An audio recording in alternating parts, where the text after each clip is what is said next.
First of all, let me quickly introduce myself. My name is Ujjal Mukherjee. I am the Chief Technology Officer of a company called Lummus. It's a 118-year-old company. It's got lots and lots of technologies in refining, petchem, and all of them in terms of not just operational excellence, but in terms of actual return on investments are vested in digital space. Every client of ours, now the first thing that they ask if you go for a digital solution is that what is the return on investment? Because they have been burned over many, many years. Our industry was the first to digitalize, but since then, whether it's real-time optimization, whether it's global optimization, that term will keep on coming over and over again. You'll find that people are struggling to justify the investments, the massive investments in the digital space. So what we will focus on today is how best to parse the problem into something that can justify returns in a very short order. And that becomes part of the transformation story. So the first speaker is Faridul. Faridul is a chemical engineer with an MBA that helps him with his analytical strategy. And he will be talking to us about enhancing refinery planning through LP, ML, machine learning. On to you. Good afternoon, all. So I'm Faridul Qadar. I'm Chief Manager Optimization, currently working at Corporate Office IndianOil. And for the next 15 minutes, I'll be talking about how we can enhance refinery planning through LP, which is linear programming, which is the default tool for doing supply chain planning, along with machine learning. So how you can marry the LP side of things vis-a-vis your machine learning side of things. So we'll go about that. So in brief, the objective of this talk will be how we can leverage historical yield and quality data from critical refinery units to guide LP planners, which are sitting at the corporate office or for that matter at the refinery location, in selecting the most appropriate model drivers. See, LP, how it works is, you can have a lot of model drivers which help in ascertaining what will be the product pattern of your refinery process assets. To name a few, you have catalytic reformers that help you make high-octane MS components. You have FCCs, the fluid catalytic cracking, that help you make your LPG, your MS components, so on and so forth. So these kind of refinery process assets are dependent on a lot of drivers. Now, as of now, what we are using is, by and large, we are using our first principle knowledge to ascertain the drivers that are helping us arrive at those yields or those drivers which are helping us arrive at those process yields. So we are using a data science approach, and we are trying to marry this data science approach with our first principle approach in order to arrive at correct model drivers. And this approach aims to enhance model accuracy, uncover key insights, and identify the primary drivers in impacting product yields. So, at IndianOil, we have 10 refinery sites, 85 MMTPA of crude processing, 1 petrochemical plant, 3 crude pipelines, 26 product pipelines, 20,000 plus pipeline coverage, 350 plus primary distribution location, around 60,000 odd secondary customers. So that's a very, from a very broad perspective, what IndianOil's supply chain looks like.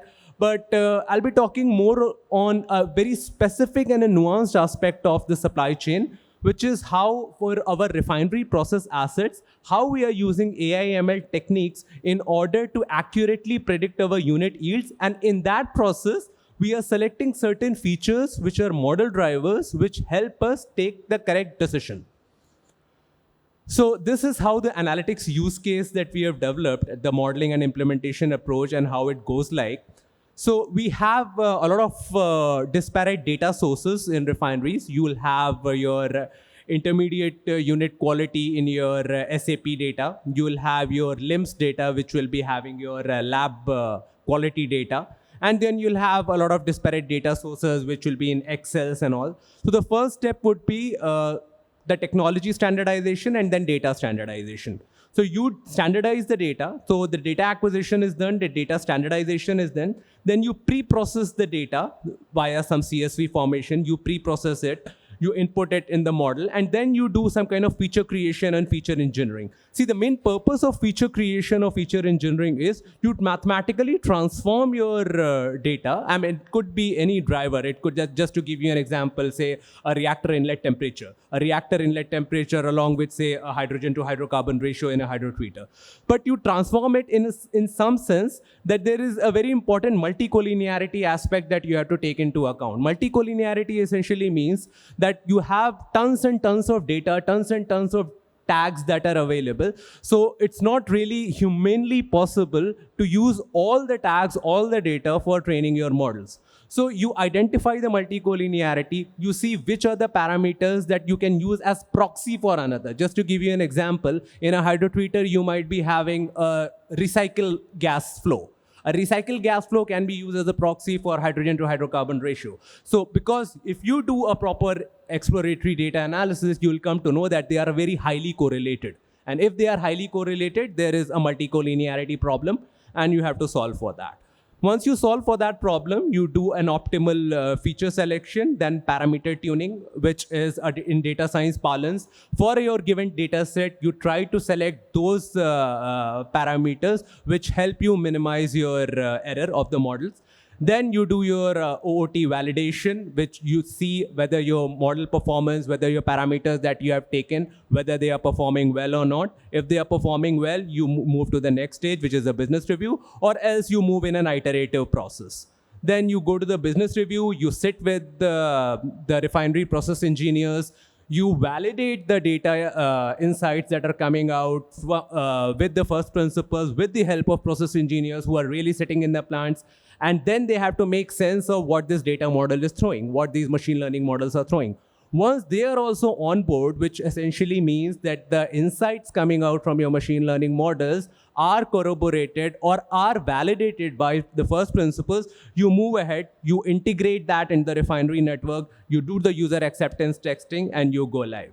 So how you go about that is, I mean, these are some kind of various algorithms that people who are more accustomed with the data science parlance would probably appreciate. So these are all the data science algorithms that we tested, but the highlighted ones in blue are the one because of certain aspects of stability, because of the bias variance trade-off, which essentially means that your model algorithm that you selected for your data set was best performing. So we zeroed in on these particular algorithms for our use case because they provided us better stability, optimal training time given the resources, and at the same time, they minimized the error and made a lot of sense to us.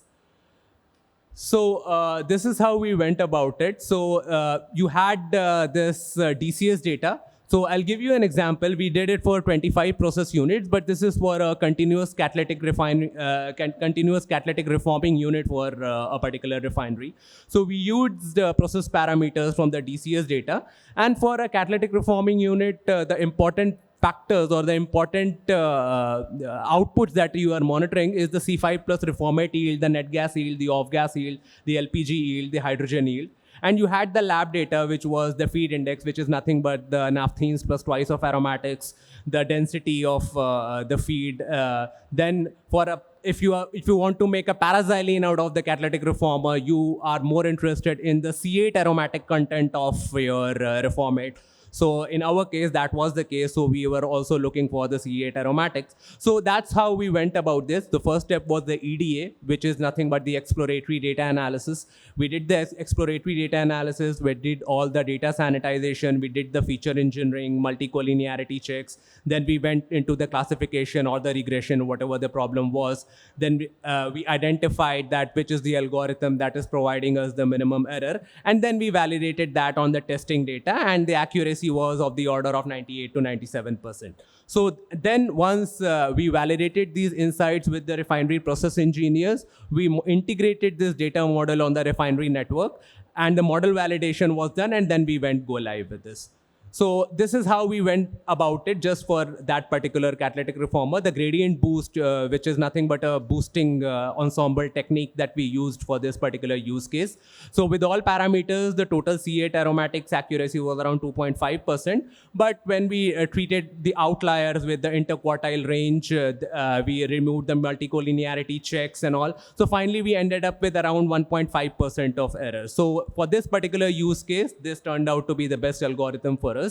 And now how the workflow and architecture went by. So the first step was that of data ingestion. Then we did data processing. We did the build aspect. We consolidated all the learnings finally on a visualization platform. So now on an intranet, if somebody wants to see at IndianOil that how a catalytic reformer of, say, a refinery at Mathura is performing as compared to, say, that of a Gujarat, or for that matter, a Panipat refinery. So now with one click of a button, you'll see that the C5 reformate yield of Mathura might be impacted by parameters which will be completely different from that of, say, a Gujarat refinery, or for that matter, a Bongaigaon refinery. So that is the power of the data models and how the refineries are being run. So just in a nutshell, how these data sources interact, you start at the bottom with the plant measurement data.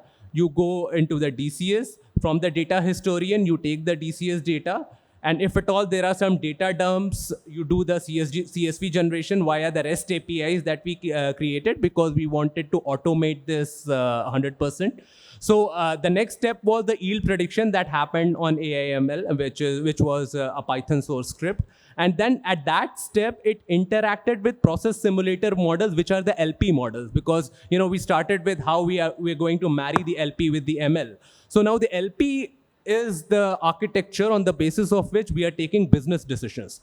Now, this all data science and insights that we are uncovering, it's of no use if we are not able to marry this with our LP models, which is the bedrock, which helps us in taking business decisions. So the insights, which are essentially the drivers, like a CCR, a continuous catalytic reforming unit of a particular refinery, if it is being impacted by certain drivers which are not captured in the LP model, then probably you are leaving money on the table, right?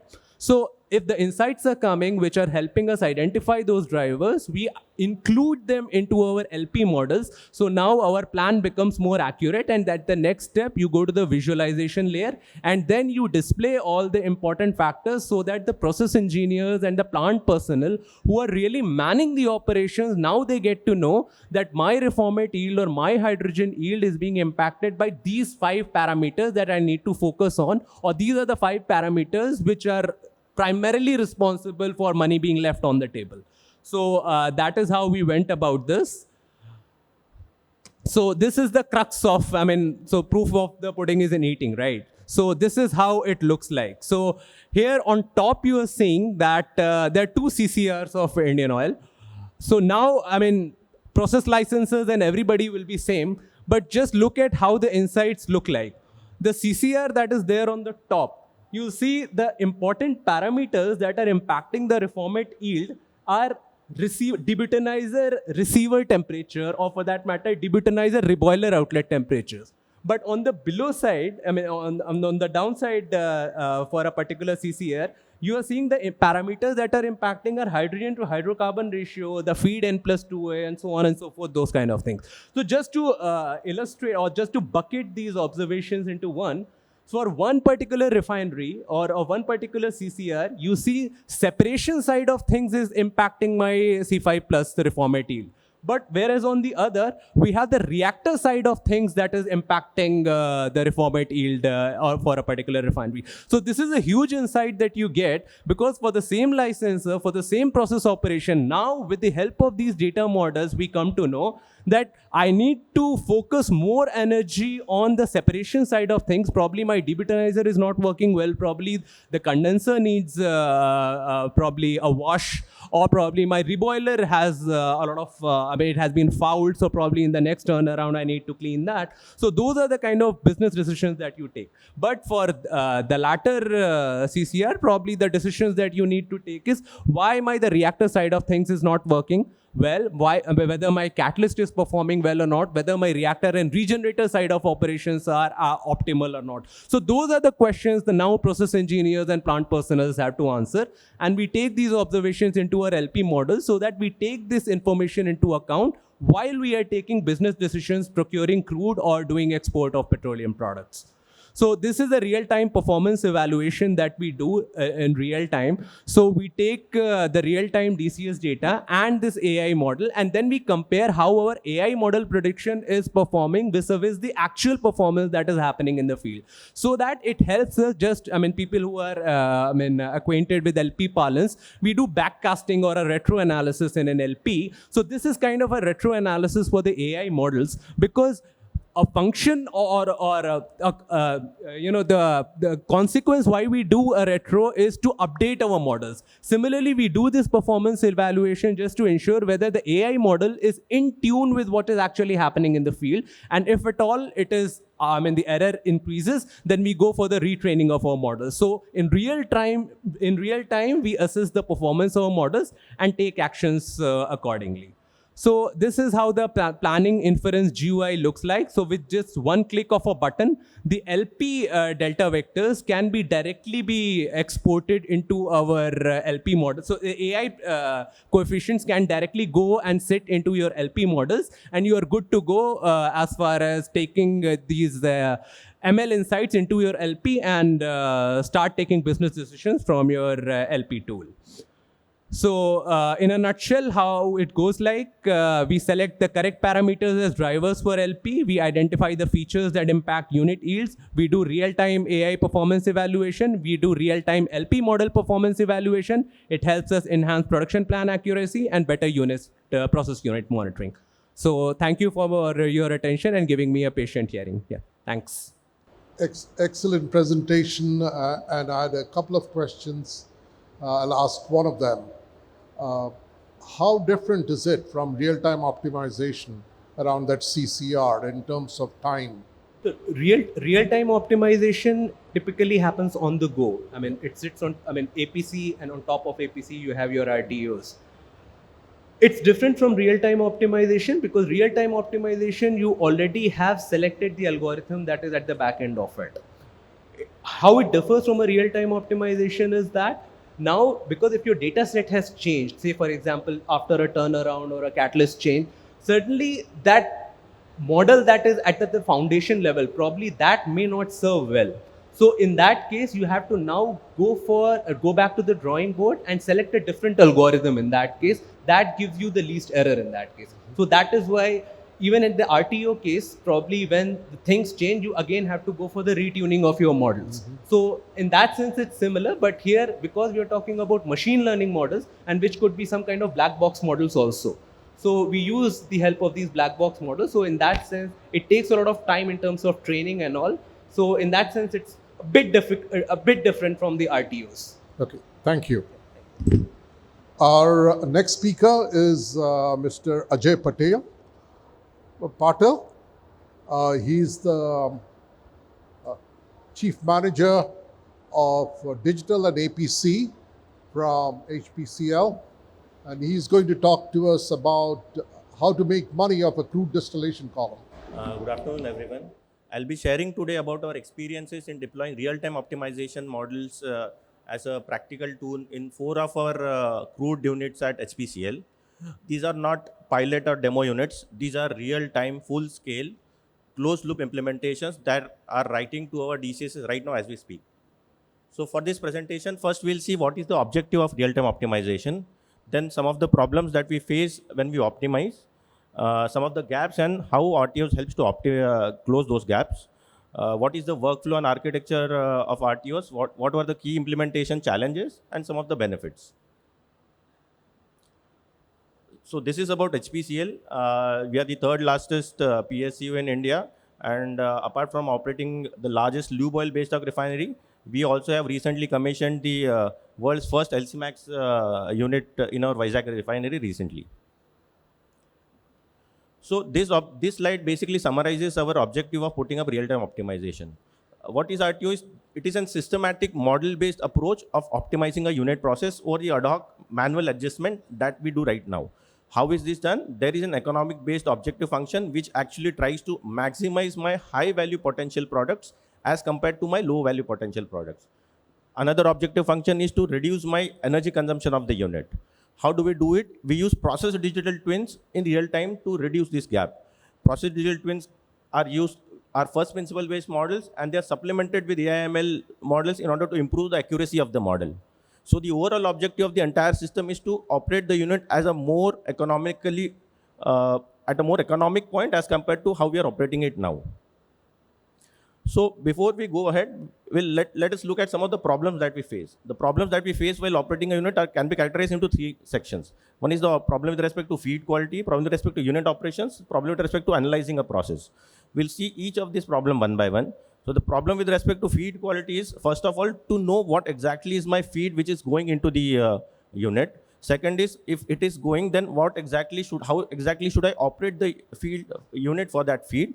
And third is, how much of high value products we are able to achieve with that feed.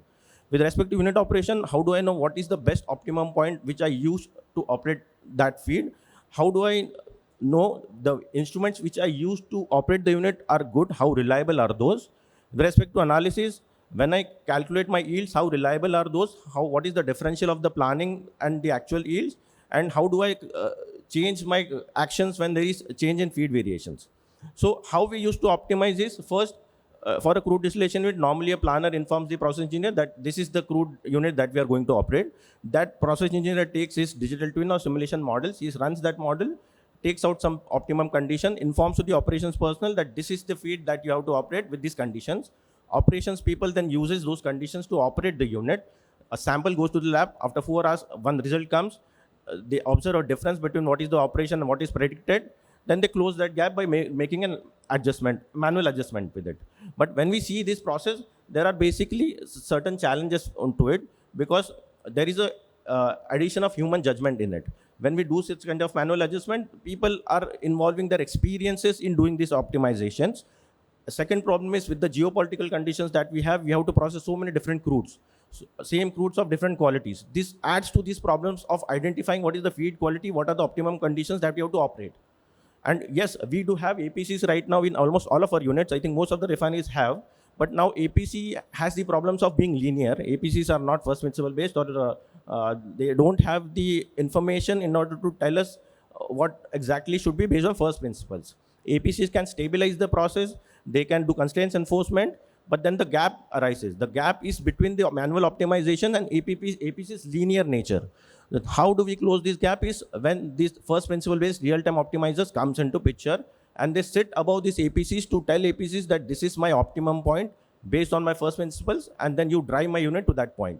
Why we selected crude distillation unit is this is the most highest throughput and having the highest leverage on margins. So CDUs identified as the best unit for this action. So this is basically the overall optimization workflow of the entire refinery. So as you can see, there are 4 layers. First layer is the planning layer, the RTO layer, the APC layer, and the DCS layers. All these layers are operating at different time zones, but have the same objective of optimizing a unit process. So the planning layer gives monthly targets to the units. RTO identifies what are the targets that has to be achieved. Those targets are given to APC to drive it, and it is driven into the DCS. Historian acts as a backbone for this entire closed loop system.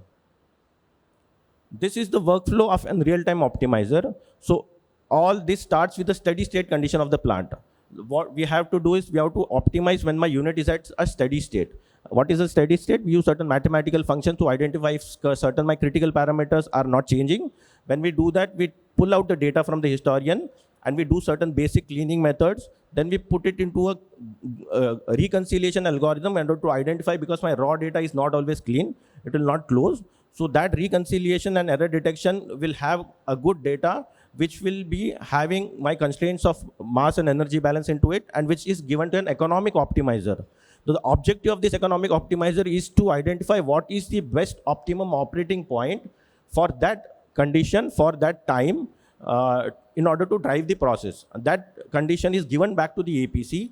APC drives the unit for the next couple of hours to that point, and the next set of data comes. This is how the entire cycle runs.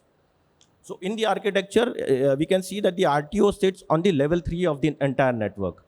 It interacts with the DCS through APC, so there is no direct control or interaction with DCS. And there is also a layer on the level 4 business network where we can see what exactly is going on and then handle the RTO operations. This is the actual RTO screen from the DCS of one of our crude units. As you can see, there are certain critical decision variables which are there for any crude unit, which is optimizing my column cut points, optimizing my furnace outlet temperature, my side draw flow rates, my pump around flow rates, and my stripper steam rates. All the optimization is through constraint with respect to my qualities, my operating envelopes, as well as my hydraulic limits. So the objective is not to push the unit, but to operate it at its maximum, optimum, and its sustainable point. This is the actual screen of the dashboard through which RTOs are monitored. As you can see, there is an orange line which is going, which is having small dips. This is actually the run of the RTO every 2 hours.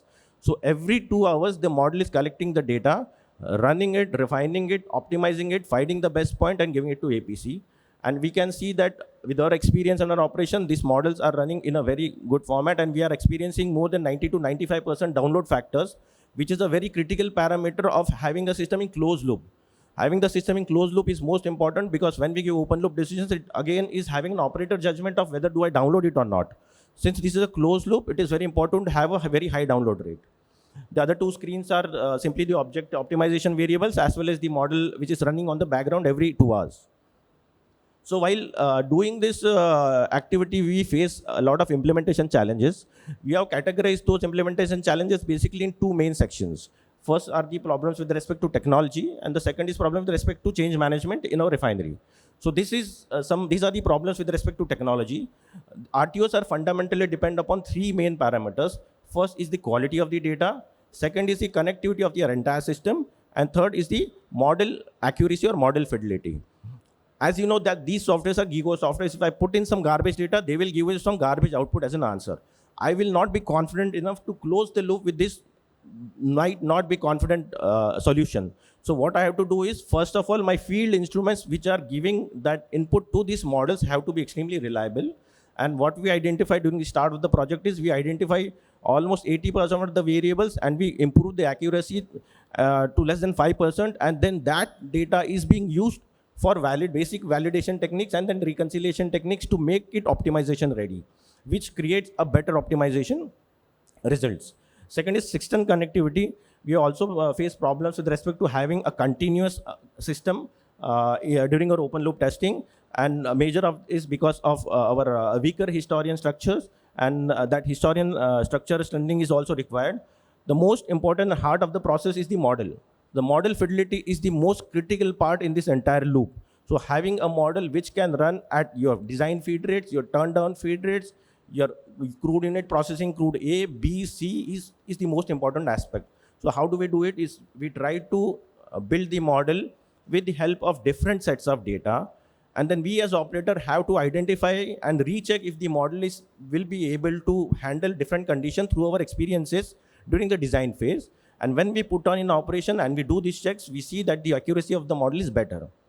The fourth problem is, especially with respect to predicting properties of very certain specific streams in which first principle does not work. First principles may work for a lot of things, but there are certain things. For example, when we operate a lube refinery, the side stream viscosities are one of the most important properties. Now, when we initially started, we identified that the viscosity errors was in the range of 15%. So what we did is we created ML-based soft sensor, which are simple ML-based algorithms and models, which predicts viscosity in a better way than first principles. And then we injected these models into our RTO. And then our final prediction result error came down to less than 5%, which was enough for us and gave us confidence to put it in a closed loop. So that supplementation of AI model along with this first principle model helps in order to improve the properties for which first principle is not enough. These are the challenges with respect to change management while implementation of the RTO. closed loop transition, these models are closed loop transition. The apprehension comes for us operator is, will it be safe? Will it not give any random target, or will my unit will operate in some unsafe conditions? So my mitigation technique is to make sure, first of all, my model is accurate, and then I have to go in an very limited variable approach where I only close the loop in some limited variables and then increase my optimization scope as and when I get more confident. Second is with respect to having joint validation exercises with tech services and operations in order to have everyone in the loop and have everyone confident enough for the people who are actually operating the model in order to rely on that.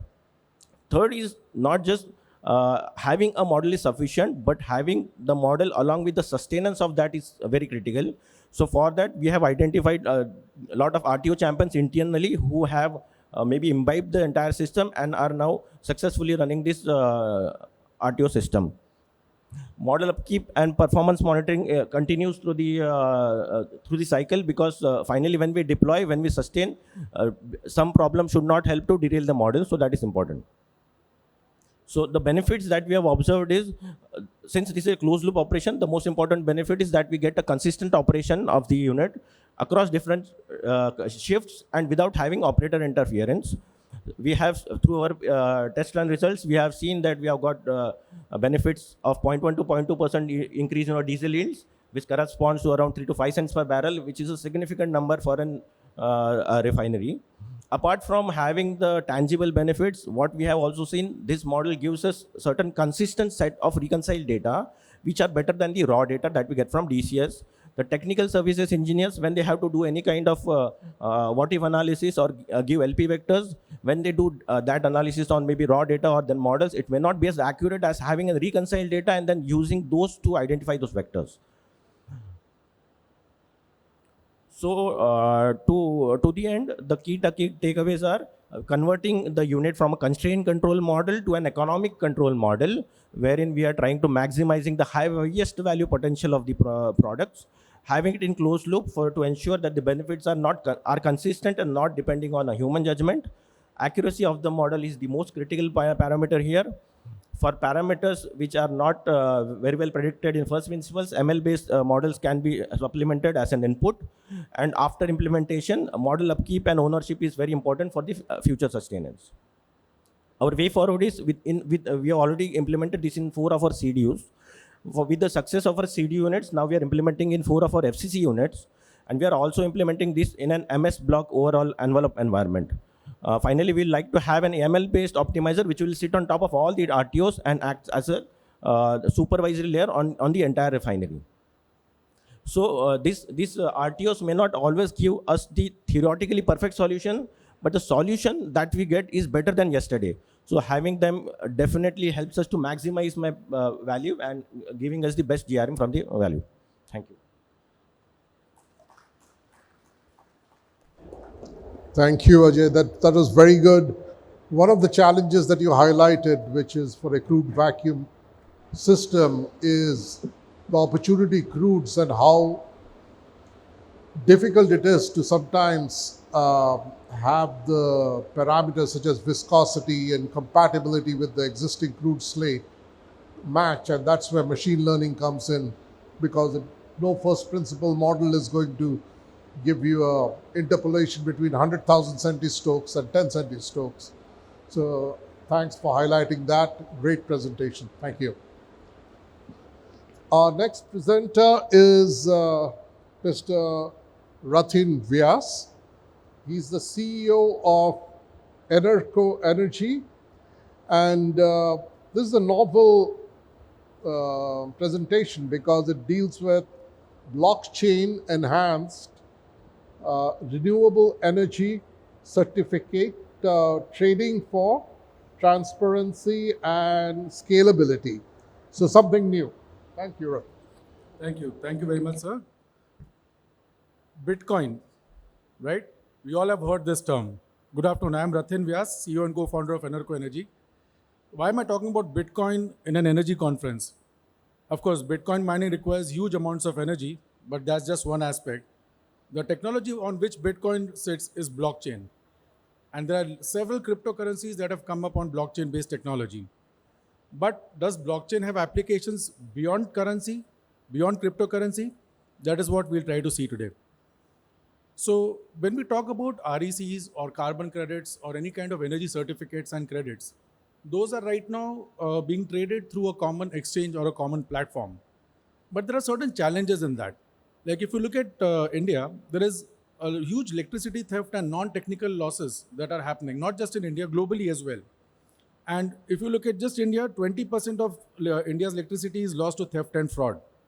Now, similar numbers are observed even in energy certificates and carbon credits and RECs especially, where we are seeing that there is double counting that is happening. How do we stop that? And as we move towards RE100, now RE100 is a renewable energy 100 initiative taken by global companies. It's I would say companies which are actually targeting to reach RE100 by 2030, 2035. Big names like Apple. In fact, interestingly enough, Apple has 30% of its carbon footprint, which is in its control, and 70% is in supply chain, where their vendors have to go green so that Apple can become RE100. Now, so with increasing RE100, we are seeing that there is a huge demand of electricity, green energy and certificates, because everything cannot be replaced by just green energy. So certificates are something that we need to look at in a very big way.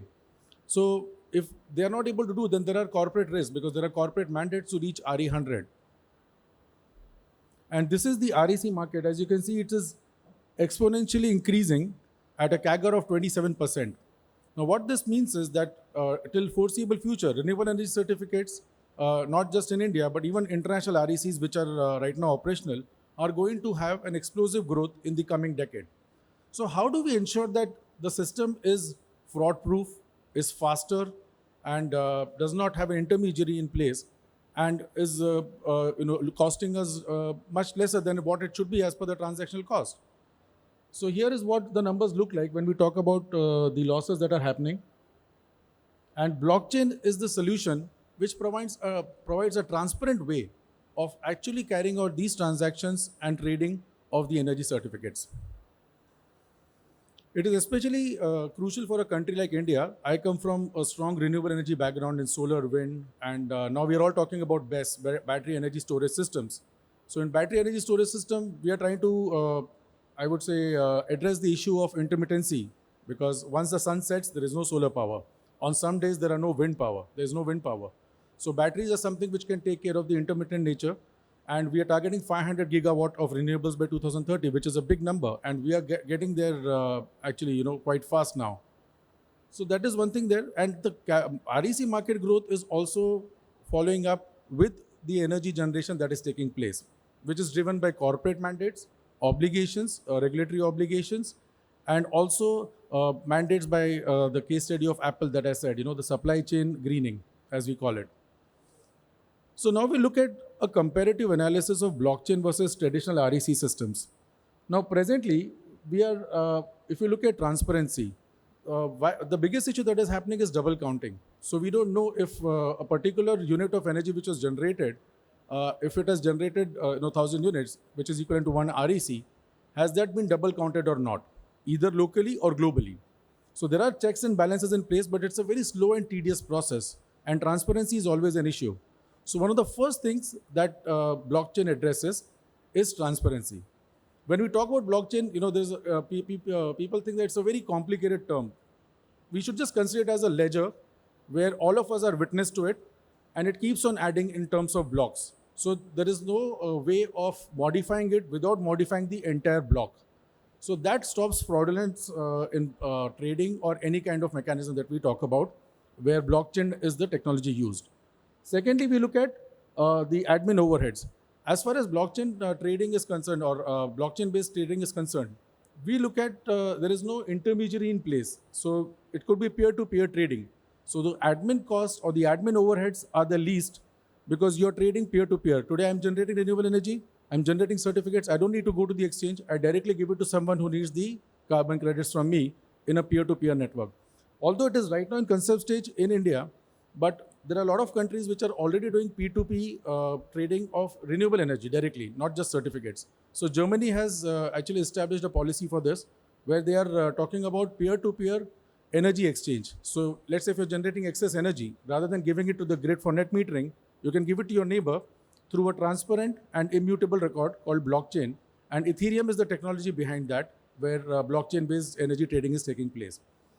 Then we also look at the settlement time. Now, this is the most crucial aspect. If you look at the traditional REC trading systems, that can work only at maybe 0.1, 0.2 transactions per second.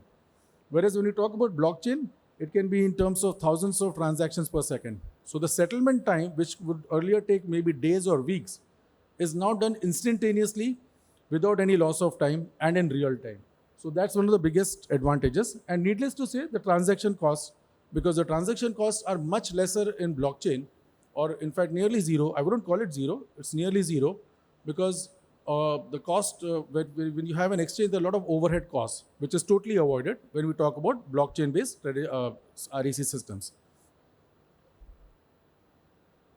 So here, if you see, we are talking about from generation to retirement. Now, initially, if you see the transparency, the speed, it keeps on improving till retirement. And in the end, transparency is 100%, the speed is, of course, more than 100%, and at 50% of the cost. So generation, smart meter, where we all are now moving towards smart metering systems. Automated reading is taking place. REC is issued on the blockchain-based network. And then there's a transparent P2P, peer-to-peer as we call it, where the cost is again reduced because there's no intermediary. And then the settlement is done real time. So rather than having to wait for the markets, you're directly dealing in a settlement which is real time. And at the retirement or final stage, once the energy credits have been received by the buyer, that is retired. So that cannot be reused again for any other buyer. So there is double counting which has been totally avoided.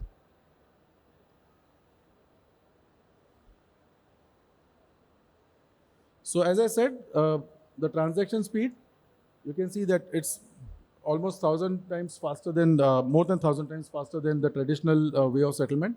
The settlement time, the cost reduction, and the admin overhead. The best part is fraud prevention. We cannot have double counting. Now, we have had instances of renewable energy projects in Maharashtra and Gujarat where there was double counting of renewable energy certificates. And to prevent that fraud, a blockchain-based solution is the most ideal solution where it can actually avoid the fraud completely rather than work on things retrospectively and trying to identify the culprit. So the fraud prevention is something which is of maximum, I would say, benefit for a country like India, in addition to the other advantages that we have seen. Now here, if you see, when we're talking about the renewable energy market, the corporate demand is growing. And of course, the gap and the market growth, if you see, as compared to the 2024 share and 8 years down the line, or 6 years down the line from now, is going to be huge.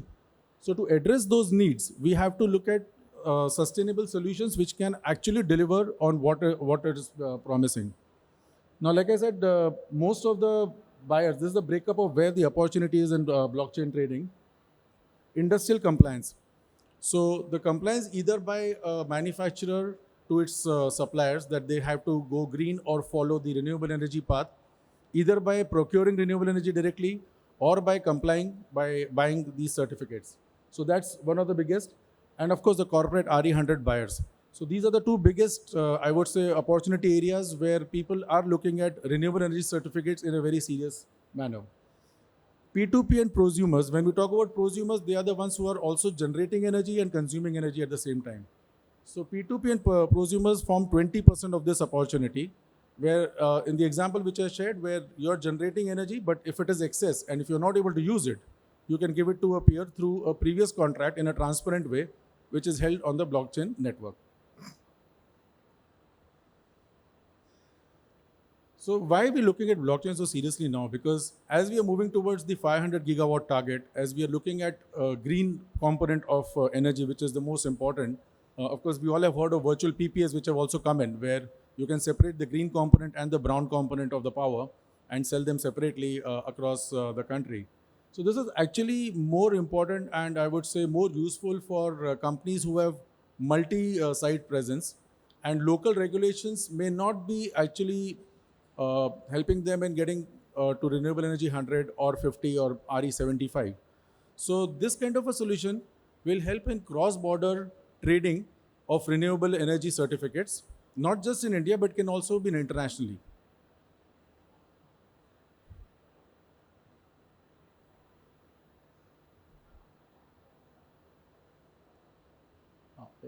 So, like I said, there'll be smart contracts which are there in place where automatically the RECs are issued and in real time traded and instantly settled. So, the distributed ledger is the key component here, which is actually immutable transaction record where nobody can edit it without the entire blockchain getting modified. So, that can really raise an alarm. If someone tries to modify it, then it can cause issues. So, there is zero double counting and full transparency. IoT integration is simple because right now we all are moving towards smart metering systems. So industries and consumers, once they move towards smart metering system, the metering system can itself detect the number of credits that have been received and automatically report in your billing system. In the real world application, like I said, corporate RE100, industrial compliance, and the P2P energy or the peer-to-peer network. So this is the kind of a roadmap that we look at now, where there are pilot projects actually happening globally, and ideally it should happen in India as well, because now that the virtual PPA framework is in place, next step should be the blockchain-based solution for energy certificate trading. Because only last year, I think the the REC trading jumped 159%, the demand for renewable energy certificates. And this demand is only going to go up. So it is now a good time that at least in the first phase, some pilots should be launched and the initiative should be taken by the government of India and some regulations in place, of course. And then there should be regional expansion and standardized protocols, including major exchanges. Now, once that is done, now we have a pilot. Next, we have regional expansion and we have a standardized approach and protocol. Then we can have a full-fledged global trading of RECs or carbon credits, as the case may be. How it's different from carbon is that we are talking here specifically about renewable energy certificates. But with CCTS, the carbon credit trading scheme, which is coming up in India on 1st April 2026, probably the carbon credits of India will also be following a similar approach or should follow a similar approach of blockchain-based trading. So, of course, regulatory fragmentation is a challenge because we're talking about cross-border trading. Not just because power is a state subject. Even in India, we are facing a lot of regulatory challenges. And when we talk about global challenges or cross-border trading, then the challenges are much more higher. Solutions, of course, we'll have to standardize the protocols. We'll have to have APIs for existing connections and pilot programs with early adopters. Now, there are some big early adopters who have come forward for, I cannot name them on this platform, but who have come forward for the pilot programs to ensure that the pilots are successful, even though the regulations could take time. Then they have to start with that, because once the initial leaders or the trailblazers start off, only then the rest will follow. So the value creation, they have for RE generators, they get higher realization for their credits and instant settlement. They don't have to wait for days. Corporate buyers, the RE100 claims that they make on paper is actually the one which is verified. Utilities will, of course, result in reduced fraud losses and grid optimization. And regulators, because when we talk about blockchain, everyone thinks that there is no regulation. But the regulators will also play a key role because it will ensure that there is fraud prevention and there's complete transparency from end to end, right from generation till retirement of the energy certificates.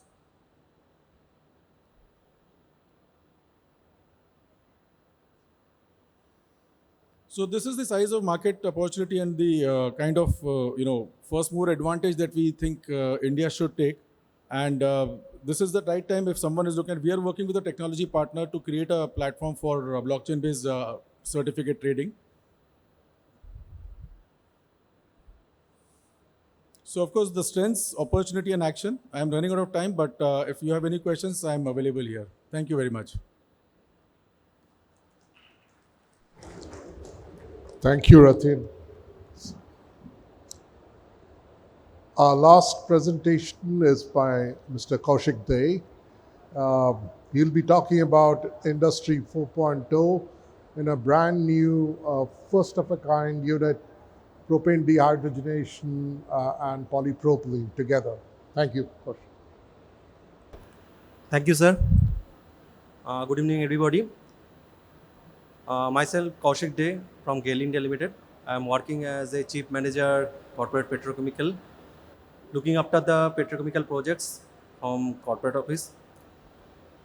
First of all, I will tell that this is the first PDH-PP plant. Means PDH is a propane dehydrogenation plant, and it's work on the technology from Lummus itself, uh, on CATOFIN reactor. So here, main agenda is that what are the initiatives that we have taken on ground and what are the benefits we are envisaging from those initiatives we have mentioned here.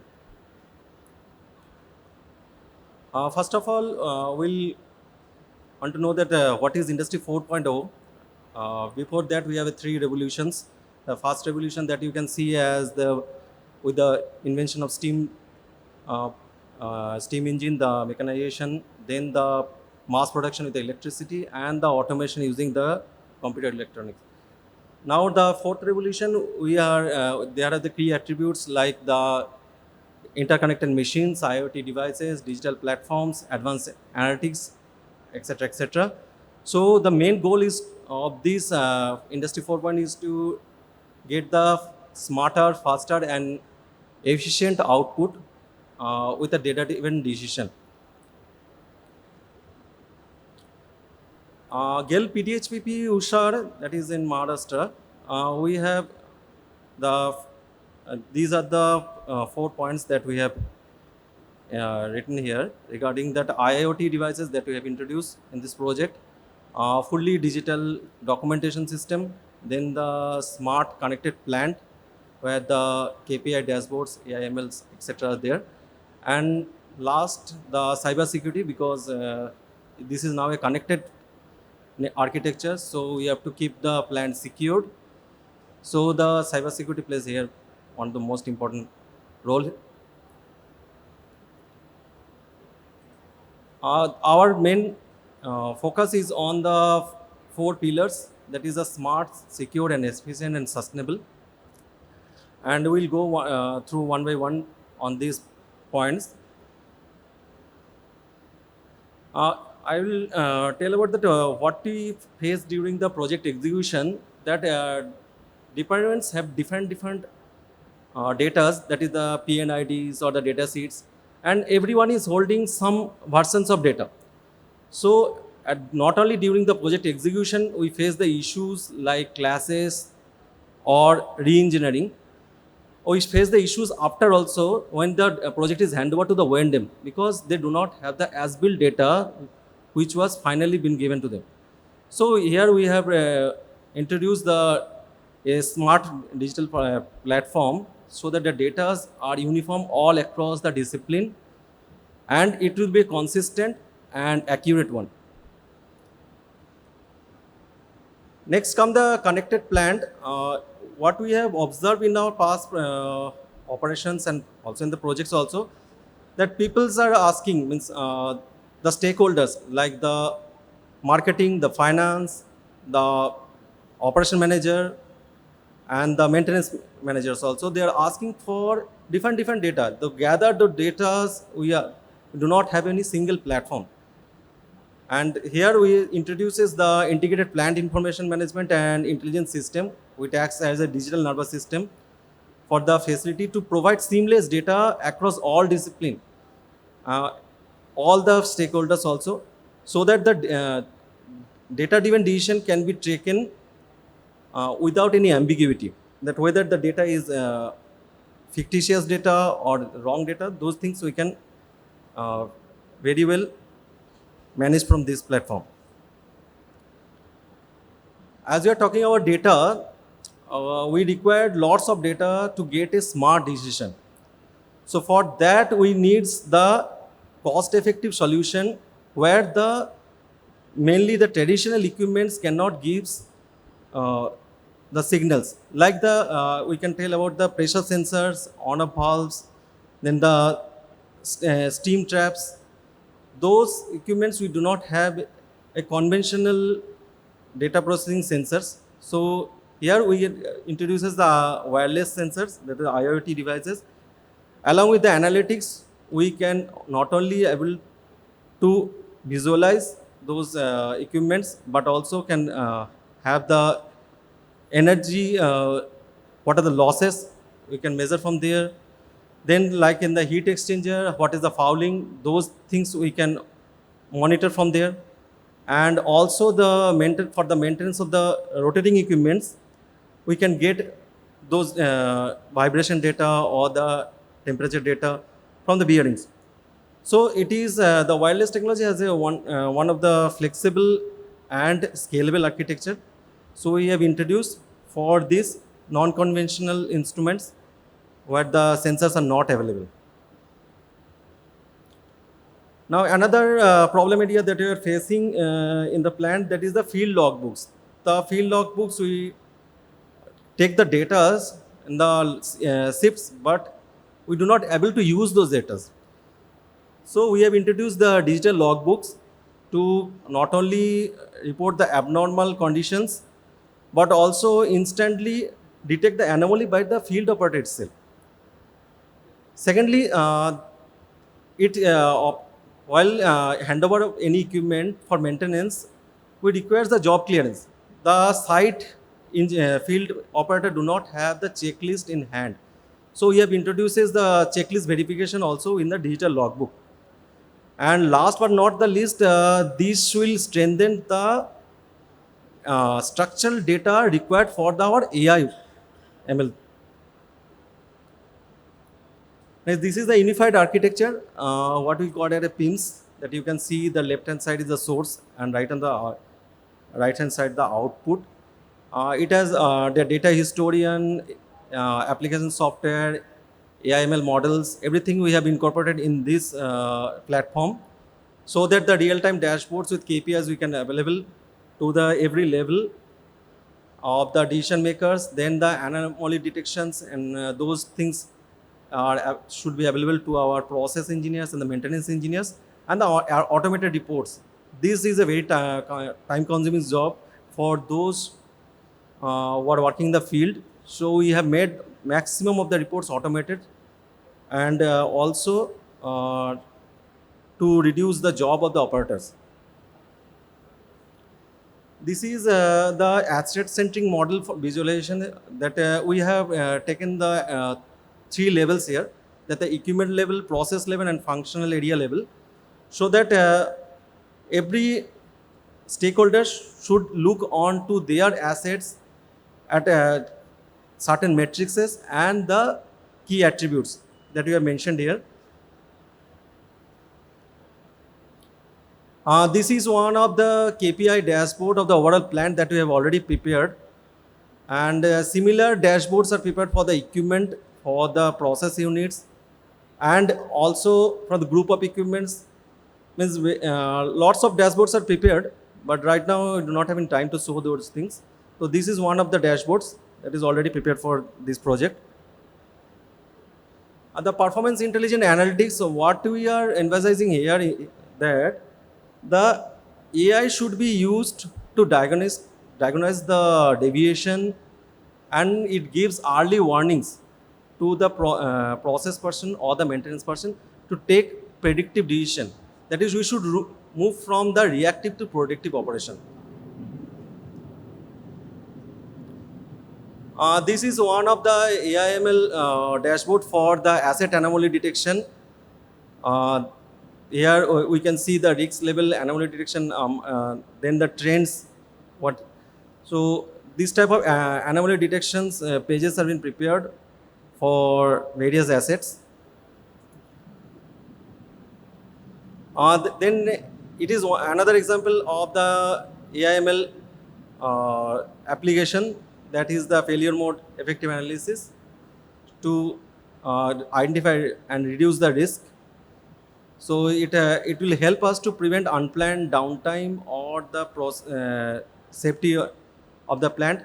So right now we are identifying the loops, critical loops and equipments where this FMEA can be introduced, and few of them are already introduced. So you can see it is a real dashboards page that we have prepared. And last but not the least, that is the Smart Operator Training Simulator. Because as I told you, the PDH is the first plant in India, so we required a rigorous training for our employees to get the real world scenario, how it will work in the different use cases. So operator skill development is one of the agenda, and second is the faster and smarter startup for this type of CATOFIN reactors. As I will not go in the process, but is one of the critical process. So we want to reduce the number of trips also, so you can save lot of energy and resources. And we are also working for the digital twins that the process optimization will come after that, after implementation of the plant. And last is the knowledge transfer, because in PSUs we have a frequent transfers. So we want to keep a knowledge bank for our engineers and the trainees. And secured by design, I will not talk about the various layers or DMZs, or it is already secured level 3 architecture that we have introduced. But what we have found that people do not do mistakes. It is by their ignorance we get the risk. So we have introduces some of the features here. We have taken 96 core redundant OFC backbone for the dedicated OT networks. All PCs and servers are rack mounted with the CCTV surveillance, and the access control, biometric access control for the marshalling cabinet is also implemented here. And third is the integrated media sanitizer, because in the OT's environment we require to take the data in and out from the system. So any data, any drives need to be sanitized first before we use that media for taking the data in our servers. This is already I talked about that what we have implemented means it is a SL3 level. So everything is already implemented. And CCTV analytics, it is very common right now nowadays that all type of analytics are available with AI. And we have introduced all maximum of the analytics so that we make the process safe and cost effective also, because for the process person to give it round every time to check the different areas, it will be time consuming. So they can not only see the what are the problem areas, and also the HSC persons who can see the PEP compliances from their control room itself.